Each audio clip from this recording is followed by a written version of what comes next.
अमरावती शहरातील साईनगर येथील बडगुजर स्पोर्ट अकॅडमीमध्ये गणपती बाप्पांची आरती करून एका विशेष गरबा कार्यशाळेचे उद्घाटन करण्यात आले।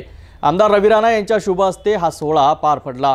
पाहूया या कार्यक्रमाची सविस्तर माहिती। अमरावती शहरातील साईनगर येथील बडगुजर स्पोर्ट अकॅडमीमध्ये एक उत्साहाचे वातावरण होते। अकॅडमीचे आश्रयदाते आमदार रवी राणा यांच्या हस्ते गणपती बाप्पांची आरती करण्यात आली आणि त्यानंतर गरबा कार्यशाळेचे उद्घाटन झाले। यावेळी आमदार रवी राणा यांच्या अकॅडमीमध्ये आगमन होताच खेळाडूंनी फुलांचा वर्षाव करून त्यांचे स्वागत केले। महिला मंडळींनी आरती ओवाळून त्यांचे औक्षण केले। त्यानंतर अकॅडमीचे संचालक डॉक्टर राकेश बडगुजर, गोकुळ कडू आणि देवेंद्र शेडे यांनी शाल देऊन त्यांचा सत्कार केला।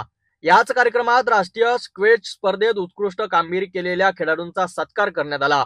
यामध्ये शिवराज कडू, जिज्ञासा मुरिदे, सर्वज्ञ महाजन, यथार्थ सालोडकर, इंद्राश बडगुजर आणि रुद्राक्ष बडगुजर यांना गुणवत्ता प्रमाणपत्र देऊन गौरविण्यात आले। याशिवाय सिटी न्यूजचे प्रतिनिधी मचिंद्र भटकर यांचाही सन्मान करण्यात आला। स्पोर्ट अकॅडमीचे संचालक प्राध्यापक डॉक्टर राकेश बडगुजर आणि गोकुळ कडू यांनी त्यांना मानाचा दुपट्टा देऊन स्वागत केले। गरबा प्रशिक्षक कौशल्य शर्मा आणि उपस्थित महिलांनी आमदार रवी राणा यांचे शाल देऊन स्वागत केले। यावेळी गरबा खेळण्यासाठी आलेल्या सर्व खेळाडूंना शुभेच्छा देण्यात आल्या।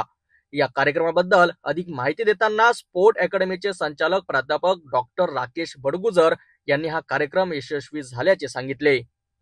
मी त्या हिशोबाने आणि दरवर्षी 15 दिवसाचं युवकांसाठी इथे गरबाचं आयोजन करतो आणि गरबाचं आयोजन केल्यानंतर नवरात्राच्या पहिल्या दिवसापासून तर दसऱ्यापर्यंत आपल्या अकॅडमी परिसरामध्ये आपण नवरात्री गरबा महोत्सवांचं आयोजन करतो।